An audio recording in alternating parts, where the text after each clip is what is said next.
18세기 중엽 영국의 공학기술자 제임스 와트의 손에서 개량된 증기기관은 세계 산업혁명의 시작을 알리는 신호탄이었습니다.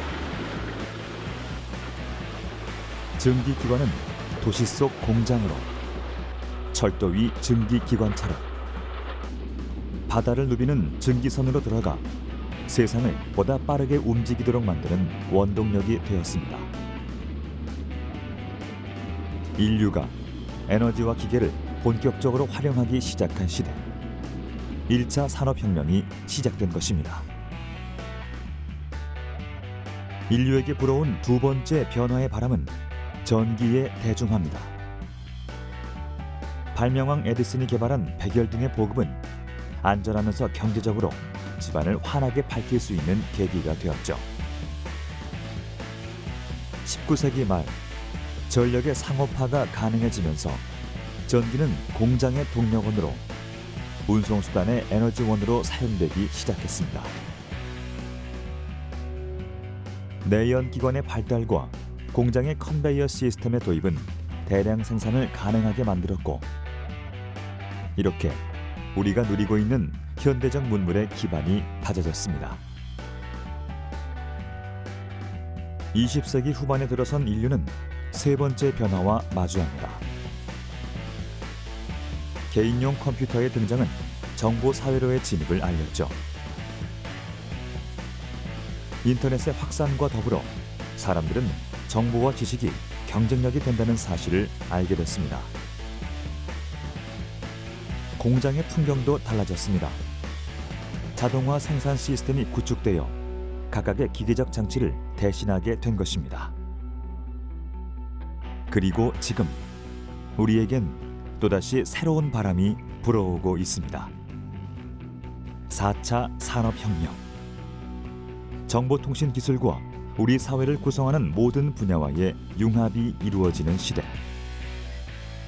사람과 사람, 사람과 사물의 경계가 사라지고 모든 것이 서로 이어지는 세상이 도래하고 있는 것이죠. 초연결 사회. 인류의 삶의 방식을 바꿀 이 거대한 흐름의 한가운데 우리가 기억해야 할 핵심 키워드가 있습니다. 바로 사물 인터넷입니다.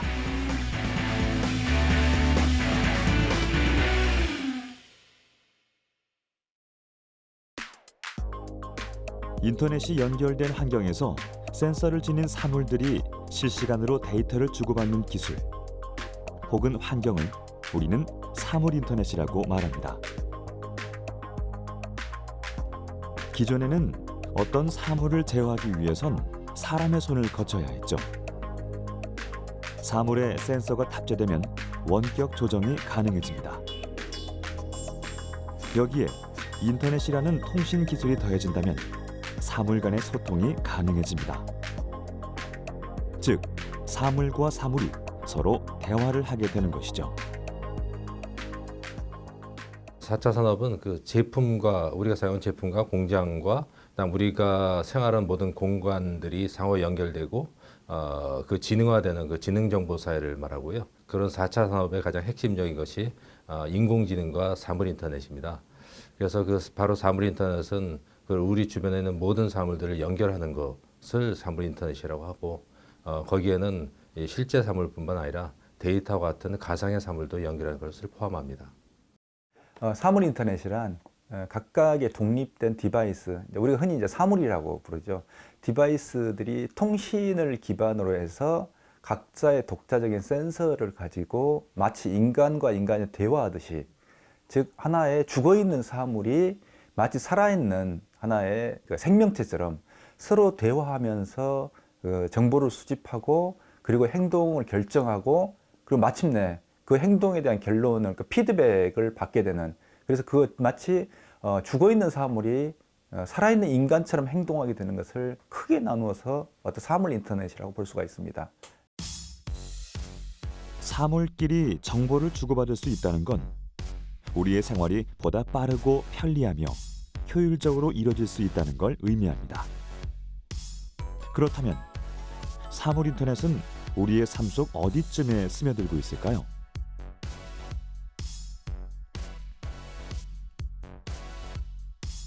IoT 기술을 가장 쉽게 확인할 수 있는 곳은 바로 집입니다.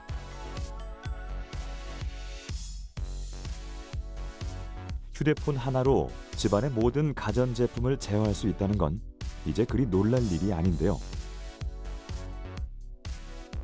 국내외 통신사들과 기업들이 앞다투어 개발에 박차를 가하고 있는 것이 바로 스마트 홈 분야이기 때문입니다. TV, 에어컨, 냉장고와 같은 가전제품뿐만 아니라 수도, 전기, 보안 시스템까지 통신망으로 연결해 원격으로 제어할 수 있는 스마트홈 기술. 퇴근 후 아무도 없는 컴컴한 집에 홀로 들어오기 싫다면 미리 거실을 환하게 밝혀놓고 실내 온도와 습도를 올려놓거나 따끈따끈한 밥을 지어놓을 수도 있죠. 만약 가스불을 켜둔 채 집을 나서도 휴대폰 앱을 통해 밸브를 잠글 수 있습니다.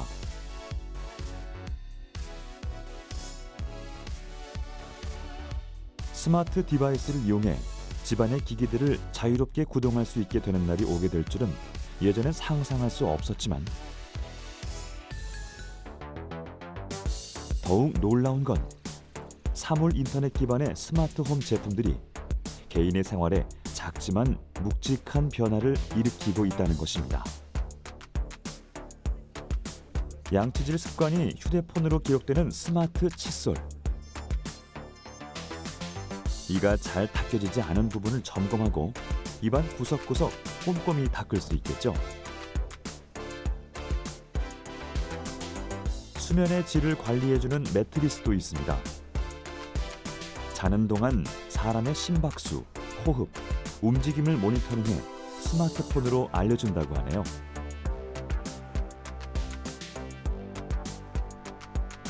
이 테니스 라켓은 연습할 때 스윙 패턴과 타구 위치를 실시간 데이터로 저장합니다. 자신의 실력을 객관적으로 모니터링할 수 있는 스마트한 코치가 될 것 같네요.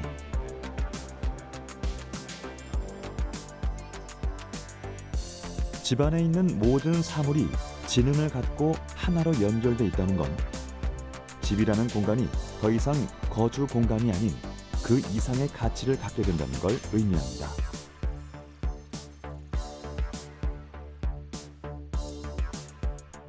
모든 사람들의 생활 습관이 사물의 센서를 통해 수집되고 수집된 각각의 정보는 빅데이터가 되어 제품별 이용자들의 행동 패턴을 분석할 수 있으며 나아가 예측까지 가능해지는 것이죠.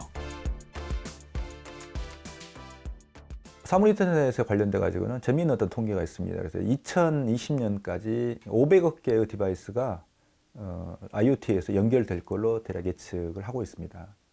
500억 개를 현재 인구로 나누게 되면 1인당 한 6개 정도의 디바이스로 볼 수 있습니다. 근데 우리 같은 경우는 이제 6개를 넘어서 한 60개 또 600개의 디바이스가 연결된다고 볼 수가 있기 때문에 그렇게 되면 한 600개 정도의 우리 개인을 둘러싼 디바이스가 서로 대화하듯이 통신하면서 결국은 인간을 서포트하게 되는 이런 상황을 생각을 할 수 있겠습니다. 나 한 사람을 중심으로 사물 인터넷이라는 고리들이 셀 수 없이 연결되는 세상.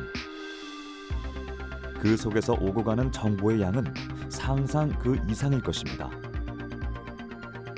그래서 실시간으로 생성되는 빅데이터들이 효율적으로 저장될 수 있는 커다란 공간이 필요한데요. 그곳을 우리는 클라우드라고 부릅니다. 클라우드는 인터넷만 연결되면 언제든지 사용할 수 있는 가상의 데이터 센터라고 할 수 있는데요. 사물 인터넷을 통해 실시간으로 수집된 데이터는 바로 이 클라우드에 저장됩니다. 저장된 정보는 검색, 조회, 변경, 삭제되거나 빅데이터로 형성되어 분석 도구에 의해 다양한 맞춤 정보로 가공되며 스마트 디바이스 서비스 형태로 제공되죠. 이렇게 4차 산업혁명의 시대는 사람을 중심으로 사물 인터넷과 빅데이터, 스마트 디바이스, 그리고 클라우드가 유기적으로 연결돼 있습니다.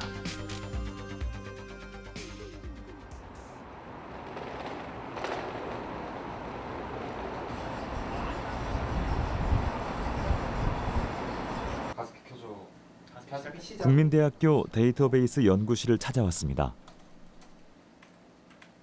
이곳 어딘가에 사물 인터넷 기반의 스마트홈 제품이 있다고 하는데요. 학생들의 시선이 향하는 곳을 따라가 보니 연구실 책상 위에 왠지 어울리지 않게 놓여 있는 이것, 장식용이며 종이로 세워둘 바로 거울입니다. TV를 켭니다. 프로그래밍 테스트가 한창인데요. 입력한 명령에 따라 실내를 울리는 거울의 목소리. 모니터가 켜집니다. 보통의 거울과 다름없이 사물을 선명하게 비추지만 컴퓨터 화면처럼 글자와 그림이 나타나는 거울. 모니터가 꺼집니다. 모션 이 제어를 작품은 시작할게요. 3명의 공학도들이 공들여 만든 홈 IoT 기반의 대화형 스마트 거울입니다. 손가락 인식. 거울은 가정 안에서 자주 접할 수 있는 사물입니다. 그래서 이를 통해서 사용자가 쉽게 디스플레이적인 효과를 누릴 수 있도록 하였습니다. 손가락 인식. 사람과 대화가 가능한 이 거울은 사물의 제어 또한 가능한데요. 가습기 시작. 가습기가 켜집니다.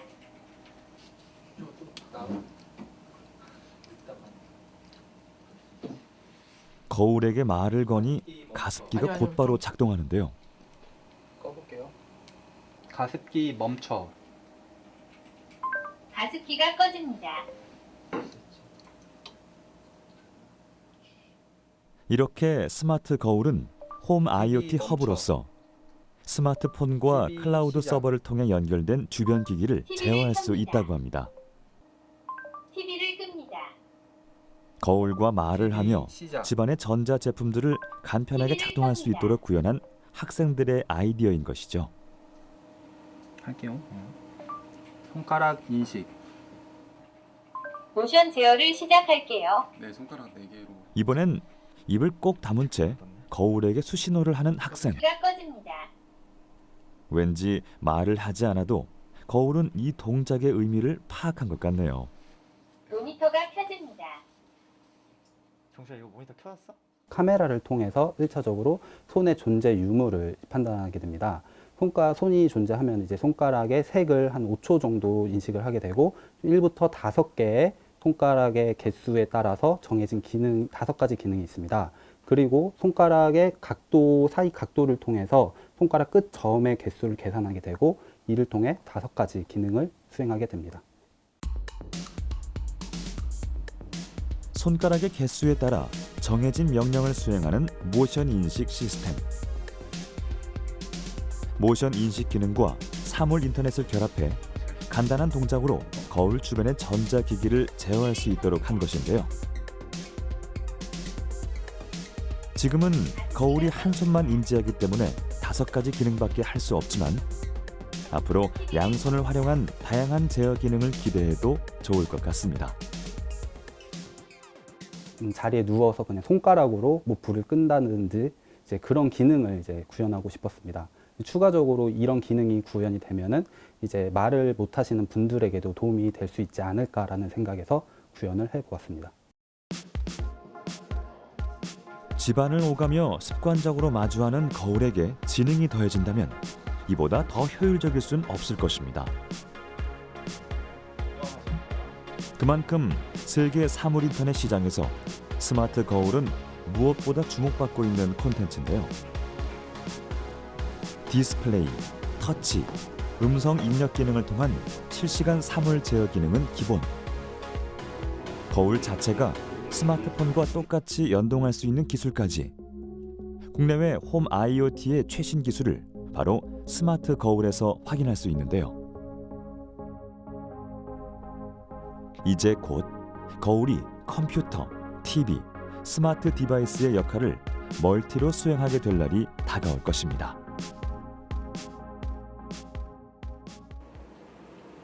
이게 인터넷이 거울 앞에서 떠날 줄을 모르는 세 명의 남자들. 무슨 죽인 다음에 다시 살려. 이들이 홈 IoT의 핵심 장치로서 거울을 선택한 이유는 마주선 사람의 표정을 그대로 반영하는 거울의 특성 때문입니다. 감정을 인식하는 사물. 이것이 학생들이 가장 애착을 가지고 스마트 거울 속에 담고 싶었던 부분이라고 하는데요. 당신의 미소가 보기 좋아요. 사람의 표정에 따라 그 감정을 인식하고 대화를 건네는 거울. 학생들은 감정별로 나타나는 수백 가지의 표정 데이터를 수집하고 그중 대표적인 표정을 6가지로 나누었는데요. 사람도 헤아리기 힘든 감정을 사물이 인식하도록 만들려는 노력. 그 속에 제작자의 특별한 의도가 담겨 있겠죠? 나 오늘 피곤해. 어머, 제가 어깨에 주물러 드릴까요? 식사는 했어? 네, 님은요? 내가 말을 하면 누군가가 응답해 주는 것. 나도 좋아요. 어찌 보면 너무나 당연한 일이라고 생각할 수 있지만 누군가와 대화를 하고 싶어도 할 수 없는 사람들도 있습니다. 그런 상황에 처한 이들을 위해 이 스마트한 기술이 도움이 될 것 같네요. 자기 자신과 대화하듯이 반응을 해주는 거울이라든가 또는 자신의 얼굴을 봐서 자신의 표정을 인식하고 기분을 알아봐 줄 수 있는 그런 기능을 넣는다면은 요즘 사회적 문제가 있는 그런 좀 소외계층, 혼자 사는 분들, 실버 세대 이런 분들에게도 큰 효용을 줄 수 있지 않을까라는 생각에서 이제 스마트 거울을 개발하게 되었습니다. 말하는 스마트 거울을 통해 집안의 사물 인터넷 환경을 구축하고 사물과 사람이 감성을 공유할 수 있는 세상을 꿈꾸는 이들. 오늘도 이들은 생각을 눈앞의 현실로 이뤄내기 위해 다시 한번 도전합니다. 다음에 만날 때는 거울이 아닌 또 어떤 사물에 관심을 두고 있을지 기대가 되네요. 잘 자, 미러. 자러 갈게요. 다음에 봐요. 사물 인터넷이 우리 생활 속에 자리 잡을 수 있는 이유는 근거리 무선 통신 기술이 뒷받침하고 있기 때문입니다. 홈 IoT 분야에서 주로 사용하고 있는 대표적인 근거리 무선 통신 기술은 지그비와 지웨이브입니다. 이와 같은 통신 기술은 전력 소모량이 적고 값이 저렴하며 거리의 제약을 없애기 위해 디바이스와 디바이스 간 정보 전달이 가능한 것이 특징인데요.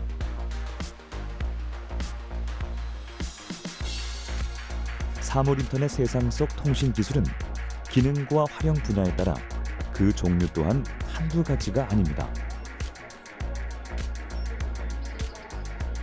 때문에 앞으로 사물 인터넷의 대중화를 위해 필요한 것이 바로 통신 기술의 규격화, 표준화입니다. 이 표준이 중요한 이유는 이 사물과 사물이 서로 통신하는데 같은 통신 규격을 사용하지 않으면 대화를 할 수 없는 거죠. 서로 다른 말을 하는데 대화를 할 수 없죠. 그래서 이 통신 규약을 정하고 서로가 대화할 수 있도록 만들어주는 게 표준이고요. 이 표준의 주도권을 누가 하느냐에 따라서 이래서 구글의 표준이 사용되면 모든 다른 기업들이 구글에 필요한 뭐 라이센스료를 낸다든지 아니면 구글에 데이터를 제공해달든지 하는 상대적인 불이익을 받는 거죠. 그래서 각자 다 자사의 표준을 널리 펼치기 위해서 노력하고 있는 상태입니다. 사물 인터넷의 확산이 가장 혁신적인 영향력을 미치는 분야는 산업입니다. 산업 현장에서 사용되는 장비들이 인터넷을 통해 실시간으로 데이터를 주고받는 기술을 산업 인터넷이라고 부르는데요. 스마트 팩토리는 공장 설비가 제조 공정의 데이터를 실시간으로 송수신하고 설계, 제조, 유통, 소비 과정을 효율적으로 관리하는 지능형 공장을 말합니다.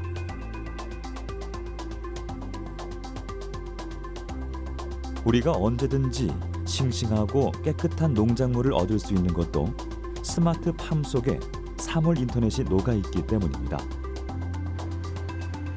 IoT 기반의 농장 설비들은 작물 재배 시 갖춰야 할 시설의 온도와 습도, 일조량, 토양 성분 등을 측정하는데요.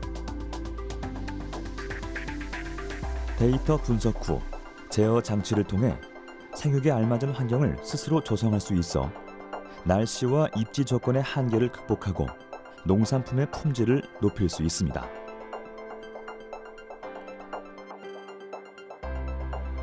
내가 원하는 상품을 빠르고 안전하게 얻기까지 산업 분야 속 사물 인터넷 기술은 자연스럽게 그 진가를 발휘하고 있습니다.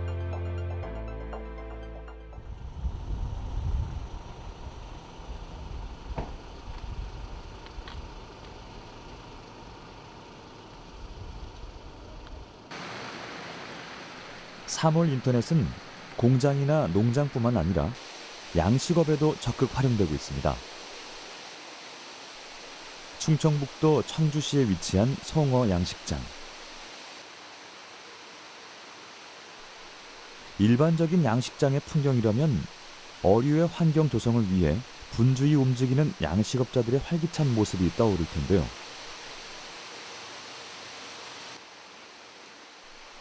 이곳에선 사람이 아닌 자동화 장비가 사람의 노동력을 대신한다고 합니다. 여기에 사물 인터넷 기술이 더해져 더욱 스마트하게 송어를 양식할 수 있다고 하네요. 송어는 이제 냉수성 어종이기 때문에 10도에서 15도 정도, 약 10도에서 15도 정도의 수온을 유지해 주는 게 가장 적합합니다. 그리고 용존산소량, DO라고 하는데 용존산소량은 6.5에서 8 정도까지를 유지를 시켜줘야지 고기가 잘 크거든요.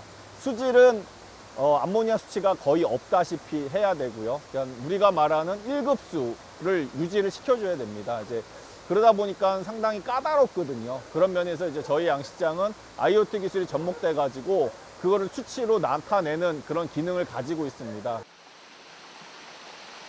이것이 사물 인터넷 기술이 탑재된 디바이스입니다.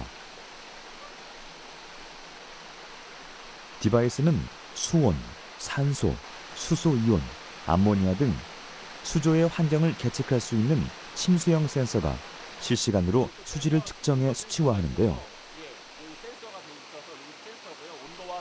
송어 양식에 필요한 많은 요소들 가운데서도 특히 신경 써야 할 점은 용존 산소량.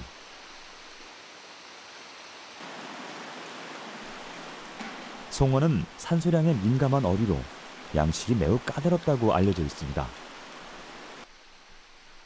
수조 속 노폐물이나 송어의 호흡량에 따라 산소 소비가 증가할 경우엔 집단 폐사로 이어질 수도 있죠. 때문에 실시간으로 수질을 점검하고 사고가 발생하지 않도록 적정 산소량을 유지하는 것이 중요한데요.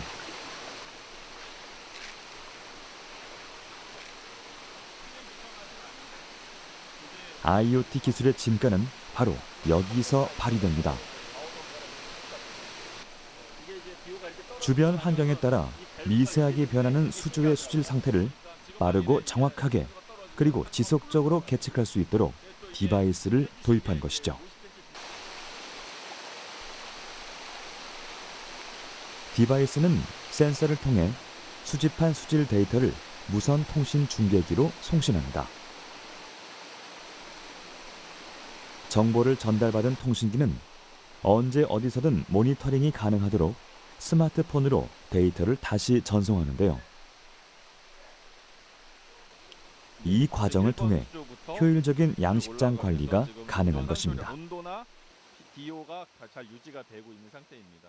여기 위에 보시면 정상이 19, 경고 없고 심각이 없기 때문에 지금은 아주 정상적으로 잘 운영이 되고 있다라고 보면 될 것 같습니다.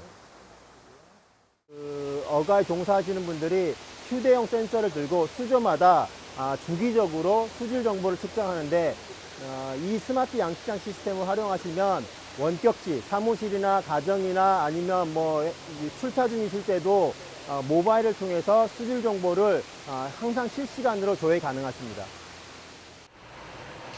양식장에 IoT 기술이 접목됐다는 것은 사람이 직접 사물을 제어하지 않아도 송어의 생육 관리가 가능하다는 것을 의미합니다. 직접 현장에서 눈으로 확인하지 않아도 송어 양식에 필요한 생육 환경이 제대로 유지되고 있는지 각 수조의 수질의 상태를 확인할 수 있는데요.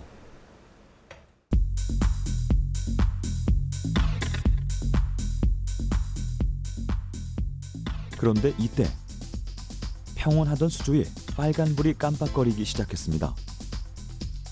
3번 수조의 용존 산소량에 문제가 생긴 것 같은데요. 각 수조의 적정 산소량 수치는 평균 6ppm. 수치가 5ppm 가까이 떨어지자 위험을 감지한 센서가 정보를 스마트폰으로 전달합니다. 동시에 산소 탱크 시스템이 밸브를 자동으로 오픈하고 산소를 주입하는데요. 운영 과정 중 발생한 장애 요소를 파악하고 기계 스스로 해결책을 찾아 수행하는 자동화 시스템. 사람의 힘이 개입되지 않아도 문제는 간단히 해결됩니다. 만약 지금 이 상황이 사물 인터넷 기술이 부재한 환경에서 발생했다면, 그리고 그 현장에 문제를 해결할 사람이 없었다면 큰 피해를 입었을지도 모릅니다. 그래서 지금 이런 시스템을 해놓은 상태에서 이제 산소가 원활하게 돌아가는지 우리가 정확하게 알기 때문에 대량 폐사도 막을 수 있고, 또 사료가 들어갈 때 산소가 많이 필요하거든요. 아까도 벨이 잠깐 울렸었는데요.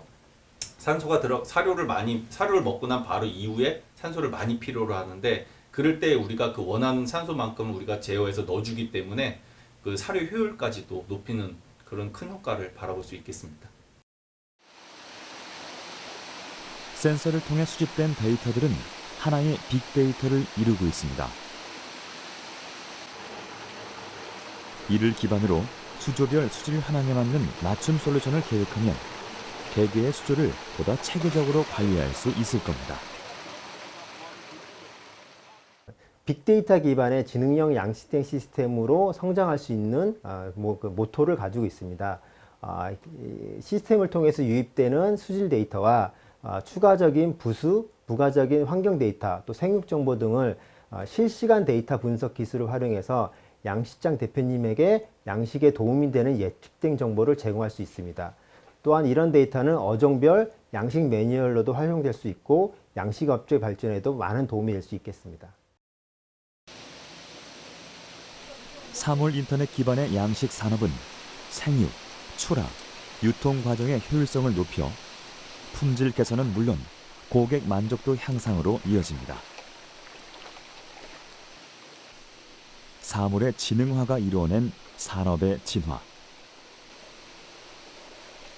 그 중심에 서 있는 사물 인터넷은 개인뿐만 아니라 이제 경제를 이끌어갈 힘이 될 것입니다.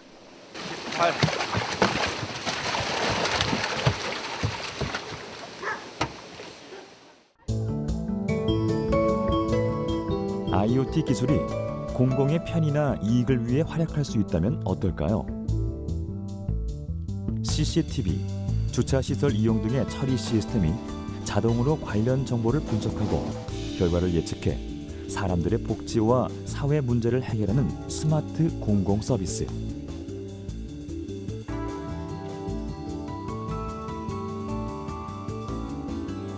가로등의 사물 인터넷을 더하면 센서를 통해 주변 환경의 데이터를 실시간으로 수집할 수 있습니다. 그리고 전달받은 데이터를 기반으로 조명을 제어한다면 에너지를 효율적으로 사용할 수 있죠. 상하수도에 연결된 사물 인터넷도 있습니다. 설비의 움직임을 파악해 자동으로 시설을 운영하거나 누수를 방지할 수도 있습니다.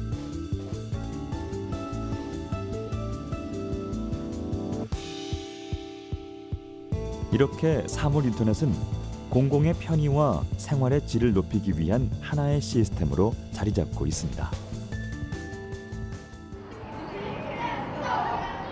대구광역시 북구에 위치한 종합전시센터.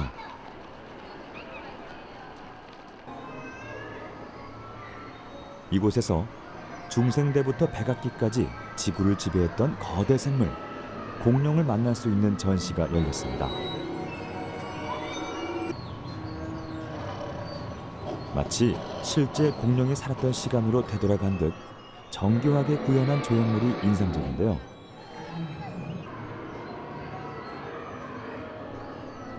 생동감 넘치는 공룡의 모습은 아이부터 어른까지 모두의 흥미를 사로잡기 충분한 것 같습니다. 평범한 공룡 전시와 다름없어 보이지만 이곳 전시관에서는 특별한 관람 서비스를 제공한다고 하는데요. 대머리 공룡 파키케팔로사우루스. 주로 박치기 하며 싸웠던 것으로 관람객이 조형물 앞에 서자 공룡에 대한 정보가 흘러나오는 스마트폰. 단순히 보는 것만이 아니라 볼거리를 더욱 편리하고 풍성하게 즐길 수 있는 IoT 기술이 숨어 있다고 합니다. 관람객이 그 비콘에 다가서면 전시물에 대한 알림이 오는 것뿐만 아니고 관람객이 그 비콘에 어느 정도 머물렀는지, 그리고 그 전시물을 얼마나 관람했는지, 그 전시물에 대한 어떤 행동을 했는지들을 기록을 해서 나중에 앱을 통해서 관람자의 활동 기록들을 확인할 수 있게 되었습니다. 스마트 전시 관람 서비스에 활용되는 기술은 비콘입니다.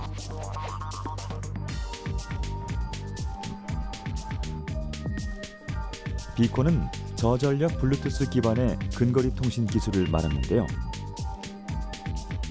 반경 50에서 70m 범위 안에 있는 사용자의 위치를 인식하고 안내 서비스 또는 메시지와 같은 정보를 전달할 수 있습니다. 여기에 IoT 기술이 더해진다면 사용자가 비콘 범위에 머무른 시간이나 어떤 정보를 어떻게 이용했는지 구체적인 데이터를 수집할 수 있죠. 비콘은 다른 근거리 통신 기술에 비해 오차 범위가 낮아 여러 명의 관람객에게 정보 전송이 가능합니다. 때문에 사용자 개개인의 선호에 따라 다양한 정보를 제공할 수 있는데요.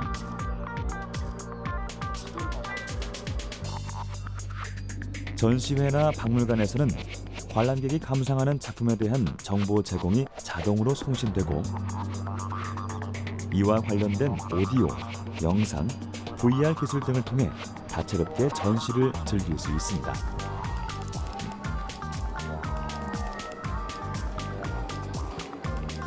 사람들의 문화생활을 돕는 스마트한 전시 관람 시스템. 아이부터 어른까지 가족 모두가 함께 즐길 수 있는 기술 속에 사물 인터넷은 그 역할을 톡톡히 수행하고 있습니다. 기존의 전시장 다녀서 볼 때는 그냥 글로만 표현이 돼 있어도 잘 이해를 못했는데 지금 이것처럼 핸드폰을 이용해서 직접 보게 되니까 관련 사진도 보고 여러 가지 뭐 음성이나 그런 걸 봐서 애도 쉽고 저희 어른도 쉽게 이해할 수 있어서 좋았던 것 같습니다. 기존의 문화생활은 어떤 작품의 전시를 관람하거나 안내 서비스를 받을 때 직접 사람의 눈으로 보는 것이 전부였습니다.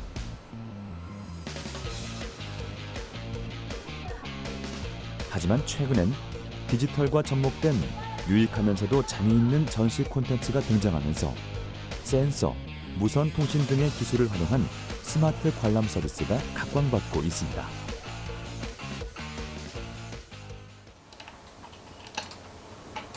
전시 관람 서비스의 IoT 기술이 관람객에게만 도움이 되는 건 아닙니다. 전시를 기획하는 관리자들에게도 전시장 운영을 위한 시스템으로 활용되고 있는데요.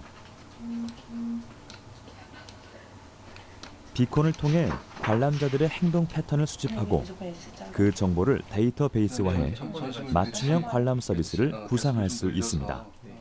사용자의 위치가 정확하게 축적된 데이터에서 필요한 정보를 추출하면 전시장에 방문한 관람객의 행동 패턴을 한눈에 확인할 수 있습니다. 너무 지금 한 번에 보이는 게 너무 안 보이네요. 전시 운영자들은 어떤 연령의 관람객이 많았는지, 선호도가 가장 높았던 전시물은 무엇이었는지 구체적으로 분석할 수 있는데요. 30대, 20대가 이렇게 달라지는 행동 패턴 현황이 어떻게 도출되는지에 따라 전시 운영 방향이 크게 달라진다고 합니다. 7월 30일, 7월 31일 일자별이 아니라 지금 전체 일정. 전체. 그러니까 오늘 일자로. 분석을 마친 관리자들은 선호도가 높은 전시물의 위치를 재선정하거나 추천 동선을 제작하는 등 새로운 전시 운영 시스템을 구축할 수 있습니다.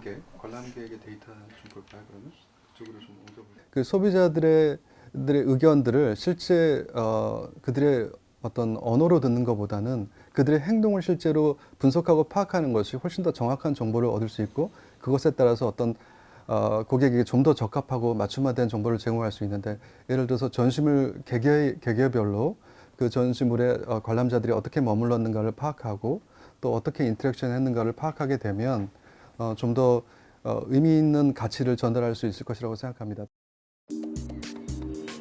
문화 생활을 만끽하며 삶의 질을 높이고 즐거움을 누릴 수 있는 기술. 전시장에서 찾은 IoT 기술은 이미 공공의 문화 생활 속에 자연스럽게 스며들어 있었습니다.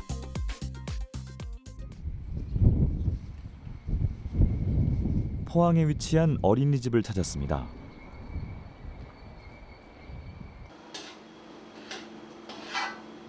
아이들이 먹고 마시는 급식 환경 속에서 IoT 기술이 활용된다고 하는데요. 맛과 영양을 생각해 정성 들여 음식을 준비하는 조리사.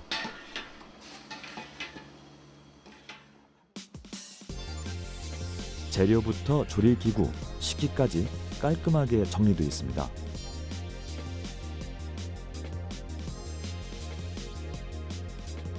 과연 이 속에서 사물 인터넷은 어떤 역할을 할까요?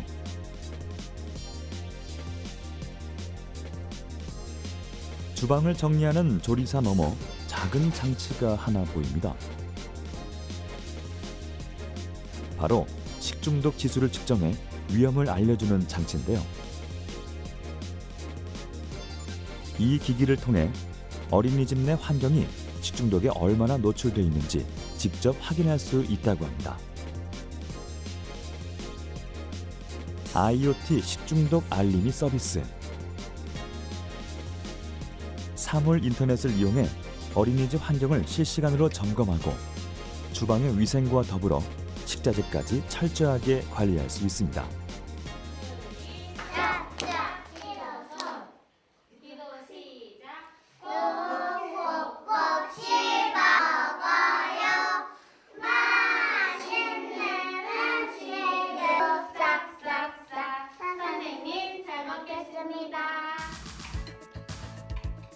드디어 식사 시간입니다.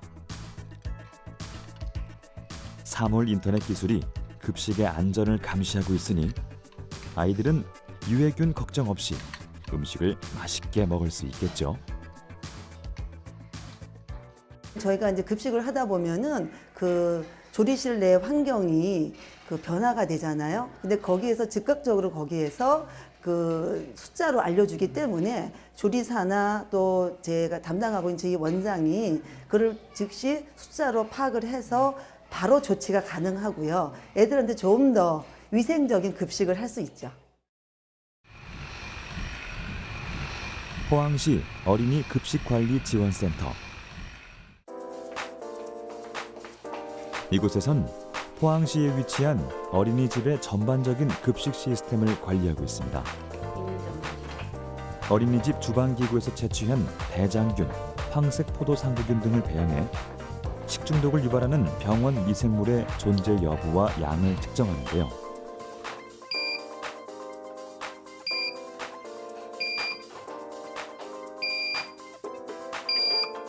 이러한 미생물 연구는 어린이집의 식중독 예방을 강화하는 데 중점적인 역할을 하고 있습니다.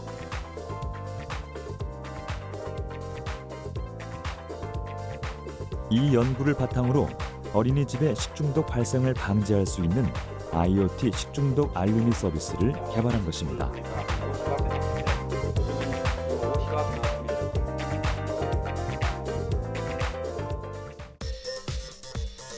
식중독 지수의 기준은 식중독이 유발될 수 있는 시간과 온도에서 식중독이 실제로 발생되는 시간에 대한 비율을 백분율로 나타낸 것입니다. 이렇게 산출된 식중독 지수의 레벨은 4가지로 나눌 수 있는데요. 40 이하는 관심, 41에서 70 사이는 주의, 71에서 90 사이는 경고, 그리고 91 이상은 위험 수준으로 각 레벨에 따른 지침에 맞게 대처할 수 있습니다.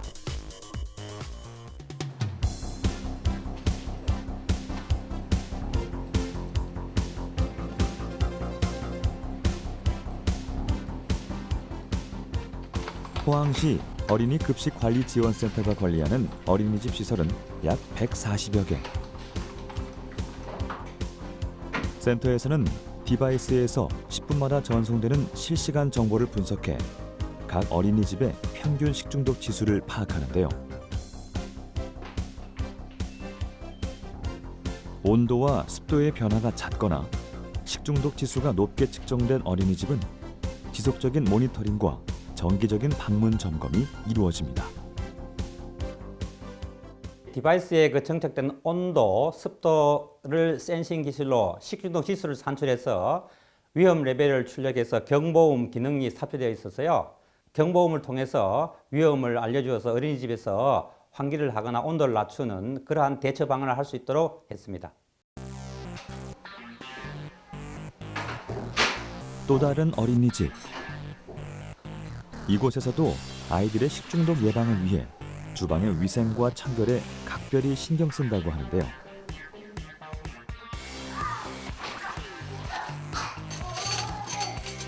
센서를 통해 측정된 식중독 지수를 수시로 확인하며 어린이집을 효율적으로 운영한다고 합니다. 영유아들이 집 다음으로 오랜 시간 머무는 곳이 바로 어린이집입니다. 잘 먹겠습니다. 유리 앉아서 먹어야지.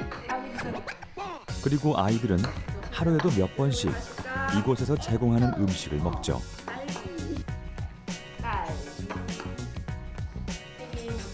사물 인터넷 기술이 아직 음식의 부패 정도를 정확히 측정할 수는 없지만 유해 환경으로부터 우리 아이들을 지키려는 노력은 지금도 계속되고 있습니다. 앞으로 사물 인터넷의 발전과 함께 아이들의 건강을 지키는 방법도 더욱 스마트해지길 바라봅니다. 달아주시니까 맨날 주방에서 일을 할 때마다 이제 보게 돼요. 보게 되면 깜빡깜빡일 때마다 좀 이렇게 환기를 시켜야지 뭐 또 아니면은 괜찮네 하고 이제 안심을 하거든요. 그런 점에서 그런 식중독 위험의 환경에서 우리한테 도움을 주니까 그런 점이 참 좋은 것 같아요. 그래서 잘했다고 생각이 돼요. 어린이들이 뛰어놀 수 있는 공공의 시설 속에서도 IoT 기술은 존재합니다. 생활 환경을 청결하게 유지시켜주는 지침서로 아이들의 건강을 지켜주는 든든한 존재로 보다 더 깨끗한 세상을 만들어가고 있죠.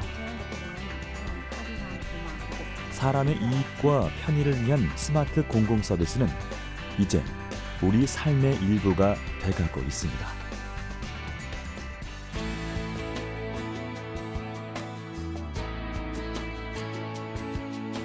우리는 스마트폰을 통해 사물을 제어하고 사물과 소통하며 얻은 데이터를 생활 속에서 활용하고 있습니다.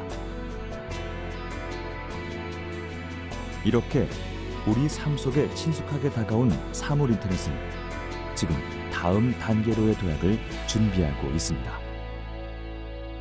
결국에는 한국이 이제 어떻게 IoT를 이제 발전시켜 나갈 것인가 하는 문화론적 접근 이런 것들이 굉장히 중요한 상황에 와 있습니다. 그래서 한국적인 IoT의 어떤 설계하고 거기에 기반한 어떤 기술의 개발 이게 이제 가능할 때는 결국에 한국이 글로벌 경쟁력을 IoT에서 가지게 되는 하나의 계기를 우리가 만들 수 있을 거라고 판단할 수 있습니다.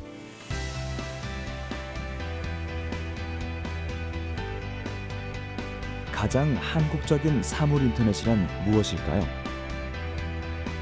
중요한 건 독보적인 IT 기술과 사람 중심의 문화, 그리고 스마트폰을 자유롭게 사용하는 우리는 이미 사물 인터넷이 선사할 초연결 사회를 자유롭게 누릴 준비가 되었다는 것입니다.